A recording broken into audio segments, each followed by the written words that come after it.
Hello എന്താ സ്ഥിതി, എല്ലാവർക്കും സുഖമല്ല. പിന്നെ ഞാൻ ഈ വീഡിയോ ഇട്ട സമയത്ത് ഒരുപാട് ആൾക്കാർ കമൻറ്റിലും എല്ലാതൊക്കെ വന്ന് ചോദിച്ചിട്ടുണ്ടെങ്കിൽ എന്താണ് ഇതിൻ്റെ സിസ്റ്റം, എങ്ങനെയാണ് ഇത് തണുപ്പിക്കുന്നത്, നിങ്ങൾക്ക് ഒരു ഡീറ്റെയിൽ ആയിട്ട് വീഡിയോ ഇട്ടിട്ട് എന്തെങ്കിലും ഡിമാൻഡ് നിങ്ങൾ എന്തൊക്കെ പറഞ്ഞു പോയിട്ടുണ്ട്, നമുക്കൊന്നും മനസ്സിലായില്ല എന്നൊക്കെ പറഞ്ഞിട്ട്. ഏതായാലും ഞാൻ നിങ്ങൾക്ക് ഡീറ്റെയിൽ ആയിട്ട് പറഞ്ഞുതരാം. ഇത് നമ്മളിവിടുത്തെ സിസ്റ്റം എന്ന് പറഞ്ഞാൽ മുൻകാലങ്ങളിൽ പൂർവികർ ഉപയോഗിച്ച് വന്ന സിസ്റ്റമാണ് കേട്ടത്.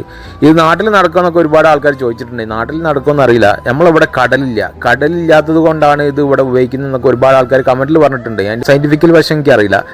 ഏതായാലും ഞങ്ങൾക്ക് കാണിച്ചു തരാം. ഇത് നമ്മളെ പഴയ സിസ്റ്റം നമ്മൾ ഒഴിവാക്കിയിട്ട് ഇത് കറണ്ട് ബില്ല് കൂടും, മെയിൻ്റനൻസ് കൂടും. അപ്പോൾ അതൊന്നും ഇല്ലാതിരിക്കാൻ വേണ്ടിയിട്ട് ഞാൻ ഈ ഫാൻ ഇതിൻ്റെ ഉള്ളിൽ കയറ്റി കഴിഞ്ഞാൽ ഇതിൻ്റെ ഉള്ളിൽ തണുപ്പിനെ നമുക്ക് എന്തൊക്കെ റൂമിൻ്റെ ഉള്ളിലേക്ക് ഈ ഫാൻ ഉപയോഗിച്ചിട്ട് കടത്തി വിടും. അതാണ് ഇവിടുത്തെ സിസ്റ്റം. പുതിയ സിസ്റ്റം ഞങ്ങൾക്ക് കാണിച്ചു തരാം കേട്ടോ. ഇത് ന്യൂ ജനറേഷൻ വീടാണ് ഇട്ടത്.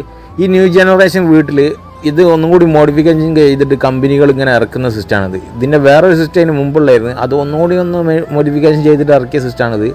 ഇതിൻ്റെ ഉള്ളിൽ ഒന്നുമില്ല. ഇത് വളരെ സിമ്പിൾ പരിപാടിയാണ്. പക്ഷേ ഇതിന് നല്ല റേറ്റ് ഉണ്ടെന്ന് കേട്ടോ തോന്നുന്നത്. എന്തായാലും കറണ്ട് ബില്ല് കുറയും, നല്ല തണുപ്പ് വീടിൻ്റെ ഫുൾ ടൈം ഉണ്ടാവും, നാച്ചുറൽ തണുപ്പായിരിക്കും. പിന്നെ എന്ന് പറഞ്ഞാൽ മെയിൻ്റനൻസ് വളരെ കുറവാണ് ഈ സിസ്റ്റത്തിന്. വർഷാവർഷം ഇതിൻ്റെ ഉപ്പ് ലേശം കൂടുതലാണ് നമ്മുടെ ഇവിടുത്തെ വെള്ളത്തിന്. അപ്പോൾ ഉപ്പ് പിടിക്കുന്നത് കൊണ്ട് ഒന്ന് ക്ലീൻ ചെയ്ത് കൊടുക്കേണ്ടി വരും വർഷാവർഷം. വേറെ പ്രശ്നം കാര്യങ്ങളൊന്നും ഉണ്ടാവില്ല.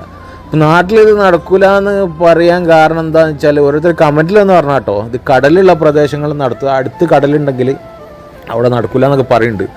എന്താ എനിക്കൊന്നും മനസ്സിലായില്ല. പക്ഷേ നാട്ടിൽ ഫാൻ ഉപയോഗിക്കുന്ന സ്ഥിതിക്ക് ഇത് ഉപയോഗിച്ച് കഴിഞ്ഞാൽ ഇതിൻ്റെ ഉള്ളിൽ കൂടി തണുത്ത കാറ്റ് കിട്ടുമ്പോൾ ഒന്നുകൂടിയും ബെറ്റർ അല്ലേ? എന്താണെന്നറിയില്ല. ഓരോരുത്തർ ഓരോന്ന് പറയുന്നത് നമുക്കൊന്നും വാശി പിടിച്ച് പറയാനും പറ്റില്ലല്ലോ. ഇതിൻ്റെ ഉള്ളിലത്തെ സിസ്റ്റത്താണ് കേട്ടോ, കണ്ടോളി. ഇത് തണുത്ത് വെള്ളം ചൂടുവെള്ളമാണെങ്കിലും വെള്ളം ഉച്ച സമയത്ത് നല്ല ചൂടുള്ള വെള്ളമായിരിക്കും. അതിങ്ങനെ ഇതിൻ്റെ ഉള്ളിൽ വന്ന് സ്റ്റോർ ചെയ്യുമ്പോൾ ഒന്ന് തണുക്കും. ഇത് മേളോട്ട് നമ്മൾ കടത്തി വിടും. എന്നിട്ട് അത് കർട്ടൂണിൻ്റെ ഉള്ളിൽ കൂടി താഴോട്ട് ഇങ്ങനെ ഒലിച്ചൊഴുകി വരുമ്പോൾ തണുത്ത വെള്ളമായിട്ട് താഴോട്ട് പോകും. അത് സൈഡിലൊക്കെ കൊടുത്ത് നമ്മൾ സാധാ കർട്ടൂണുണ്ടല്ലോ, കർട്ടൂണാണ് ഇട്ടത്. പെട്ടികളിലൊക്കെ ഉപയോഗിക്കുന്ന അതേ സാധനം തന്നെ. പക്ഷെ ഞാൻ മുമ്പ് ഉപയോഗിച്ചാൽ കർട്ടൂണല്ല കേട്ടോ. അതിൽ ഒരു പ്രത്യേക തരം പുല്ലാണ്. ആ പുല്ലിൻ്റെ മുകളിലേക്ക് വെള്ളം ഒഴുകുമ്പോൾ അത് പുല്ല് സ്വാഭാവികമായിട്ട് തണുക്കും. ആ തണുപ്പിനുള്ളിലായിട്ട് നമ്മൾ കടത്തി വിടുകയാണ്. ഇത് കർട്ടൂണാണ്. പക്ഷേ എനിക്ക് തോന്നുന്നത് ഒന്നുകൂടി തണുപ്പ് കൂടുതൽ കർട്ടൂൺ തന്നെയാണ്. അതുകൊണ്ടാണ് ഈ കർട്ടൂണൊക്കെ. ഇത് ഏതോ മുൻകാലങ്ങളിൽ ആരോ ബുദ്ധിയിൽ ഉദിച്ചൊരു സംഭവം, പിന്നീട് അതിങ്ങനെ മോഡിഫിക്കേഷൻ ചെയ്തിട്ട് വലിയൊരു സംരംഭമായി മാറിയെന്നുള്ളൂ. സംഗതി വളരെ ഇൻട്രസ്റ്റിംഗ് പരിപാടി തന്നെയാണത്.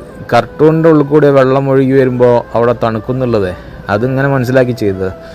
ഏതായാലും അടിപൊളിയാണ് സംഗതി. നാട്ടിൽ നടക്കുമോ നിങ്ങൾ നോക്കി. നാട്ടിൽ കിട്ടാണ്ടത് ഉണ്ടെങ്കിൽ അഭിപ്രായം അറിയിക്കട്ടെ, എവിടെ കിട്ടാന്നൊക്കെ. ബാംഗ്ലൂരൊക്കെ ഉണ്ടെന്നൊക്കെ ഓരോരുത്തർ പറയുന്നുണ്ട്.